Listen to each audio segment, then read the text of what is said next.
Evimizdeki elimizdeki ürünlerle güzelleşmeye devam ediyoruz. Özellikle gözenek sıkılaştırma, cilt tonunu dengeli hale getirmek, kırışıklıkları gidermede en etkili, en hızlı gözenek sıkılaştıran tariflerden biri. Malzemeler de inanılmaz basit. 3 yemek kaşığı sütü aldım bir bardağın bir tabağın içerisine ve üzerine un. Bildiğimiz beyaz buğday unu kullanıyoruz bu tarifte. Dilerseniz pirinç unu da kullanabilirsiniz. Ama özellikle un kırışıklıkları çok güzel gideriyor, cildi besliyor. İçerisindeki vitamin ve mineraller ve asitler yaraların iyileşmesine, o izlerin gitmesine çok büyük fayda sağlıyor. Renk tonumuzu süt ve un birleştiğinde çok daha dengeli, aydınlık hale getiriyor arkadaşlar. Şimdi o tuttuğum kaptaki unla kıvama bakarak azar azar süt üzerine ekleme yapıyorum. Ama sonunda göreceksiniz ki tüm unu kullandım. Yaklaşık şöyle 2-2,5 yemek kaşığı dolusu un ilavesi yapıyorum ama kıvamına bakarak azar azar ekliyorum. Şimdi o arada biraz da limon kullanalım. Özellikle artıcı özelliğiyle cildimizdeki lekeleri giderelim. Cilt tonumuzu açalım. Şöyle tertemiz, ışıl ışıl ölü hücrelerin gittiği canlı güzel bir cilde geçelim. Kılcal damar probleminiz varsa arkadaşlar, burada limon eklemesi yapmadan bu tarifi hazırlayın derim. Çok hassas ise cildiniz veya bu tarifi kullanıp güneş ışığına direkt çıkacaksınız, maruz kalacaksınız. O zaman limon ilavesi yapmadan kullanabilirsiniz. Ama evdesiniz, şöyle akşam çok güzel olmak istiyorsunuz. Limon ilavesi gerçekten cilt tonunuzu aydınlatmada çok etkili olacak. Bir tatlı kaşığı dolusu, şöyle bir yemek kaşığına yakın, bol kullandım burada limon suyunu. Çünkü diğer ürünlerle birleşecek ama cilt tonumu çok güzel açacak, renk dengesizliğini giderecek, cildim ışıltılı olacak.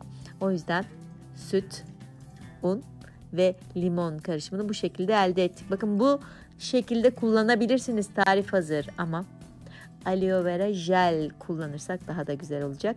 Dilerseniz hazır olanında, dilerseniz bitkiden çıkarttığınız, kendiniz elde ettiğiniz o jelden kullanabilirsiniz.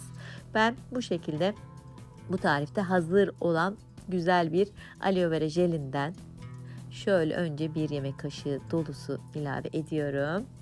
Sonra diyorum ki biraz daha güzel olalım. Yarım yemek kaşığı tekrardan ekliyorum. Yalnız aloe vera jel yoğurtla ya da limonla birleştiğinde, yoğurt limon karışımına birleştiğinde, sütle birleştiğinde hani böyle kesiliyor deriz ya, hafif kesilme olacak. Ama bu noktada pes etmeyin, çok iyi karıştırırsanız bir karıştırıcı kullanabilirsiniz, mikser kullanabilirsiniz. İyi karıştırırsanız o kesilmenin önüne geçersiniz. Tüm malzemeler böyle homojen bir şekilde birbirine geçiş yapmış olurlar arkadaşlar. Bakın bu şekilde alıyor. Çok krem gibi olmadı henüz. Çünkü buna biraz daha eklemeler yapacağım. Kıvamını oluşturacağım. Daha böyle pürüzsüz bir dokuya geçmiş olacağım maskemde. Şimdi ben böyle bir süt köpürtücü var. Çok pratik oluyor. Birçok videonun altına da soruyorsunuz. Böyle karıştırmayı uygun buluyorum. Oldukça homojen bir karışım elde etmemi sağlıyor. Pes etmeyin bu aşamada. Yanlış mı yaptım, kötü mü yaptım demeyin. Buna biraz daha un da ekleyeceğiz arkadaşlar. Özellikle cilt tonunuz şöyle solgun duruyorsa, cildiniz olduğundan yaşlı duruyorsa, kurumuşsa, yıpranmışsa bu tarif tam size göre. Bakın biraz daha undan getirdim. Hala aynı kaptaki unu kullanmaya devam ediyorum. Şimdi cildimizi de kurutmayalım. Biraz zeytinyağı, dilerseniz zeytinyağı, dilerseniz kayısı çekirdeği yağı, üzüm çekirdeği yağı kullanabilirsiniz veya kamtaron yağı, her derde devadır. Cildinize iyi gelen, uygun bulduğunuz, evinizde olan yağlardan birini kullanın. En pratiği zeytinyağı. Çok da işe yarıyor arkadaşlar. Çok da güzel nemlendiriyor. Bakın karışım artık güzel kremsi bir kıvam aldı. Tüm malzemeler birbirine bir güzel geçiş yaptı. O yüzden tarifteki ürünleri bu şekilde bıkmadan, sanmadan bir güzel karıştırın arkadaşlar. Birkaç dakikanızı şöyle kendinize ayırın. Mutfağınıza geçin. Bir güzel, uygun, ekonomik bir şekilde kendi kendinize güzelleşin diyor. Kıvamı da görüyorsunuz. Dilerseniz biraz daha un ilavesi yapabilirsiniz veya pirinç unu yapabilirsiniz. Derseniz ki benim cildimde çok leke var, ben bu tarifi başka ne eklesem daha etkili hale gelir. Dilerseniz biraz zerdeçal ilavesi de yapabilirsiniz. O zaman lekelerle de müthiş bir şekilde savaşmış olursunuz. Ama ben özellikle şu anda geniş gözeneklerden kurtulalım istiyorum. Kırışıklıkları onaralım, oraları bir güzel dolduralım istiyorum. O yüzden zerdeçal ilavesi yapmadım. Ama siz dilerseniz küçük miktarda şöyle bir yarım çay kaşığına yakın zerdeçal ilavesi yapabilirsiniz arkadaşlar. Ben bu kadar malzemeyle uygun buldum. Tamamdır. Şimdi bunu haftada 2 kere uygularsanız ve her maskeyi yeni hazırlarsanız çok daha güzel olacaktır. O yüzden yeterli ölçülerde el, yüz, boyun, dekolte bölgesine yetecek kadar hazırlayıp taze taze güzel güzel sürerseniz daha faydalı olacaktır. Bunu bitmiş bir krem sarıyorum. Kullanıp 2 gün sonra tekrardan kalanını uygulayabilirsiniz. Öyle hızlı bozulacak herhangi bir ürün kullanmadık.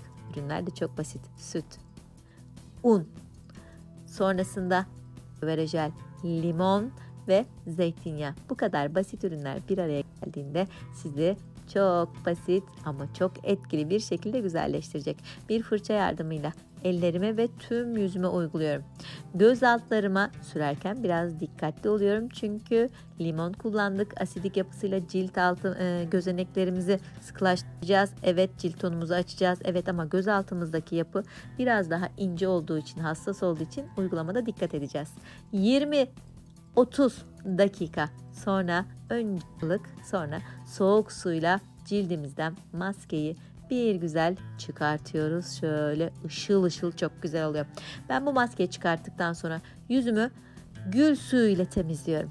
Gözenek sıkılaştırmada en etkili ürünlerden, en ekonomik, en güzel kokan, en fazla fayda sağlayan ürünlerden biri gül suyu. Tamam, maskeyi çıkarttık. Gül suyuyla uygulama yaptık. Bir de neme doyuralım. Kendi yaptığımız şöyle doğal güzel ürünlerle de nemlendirme yapalım. Bir de masaj yapabilirsiniz. Böyle 2 tane kaşığı alın. Aşağıdan yukarıya, içten dışa doğru hızlı seri şekilde masajınızı yapın. Göz altlarınızdaki şişlikler, morluklar hepsi gitsin. Cildinize elastikiyet kazandırıp ışıltı katın ve hızlı şekilde geniş gözenek probleminden, kırışıklıklardan kurtulun arkadaşlar.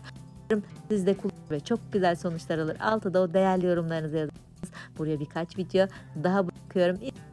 Lütfen onları da izleyin ve o güzel yorumları bizimle paylaşın. Bir de kendinize çok iyi bakın. Çok değer verin. Sağlıcakla. Bay bay.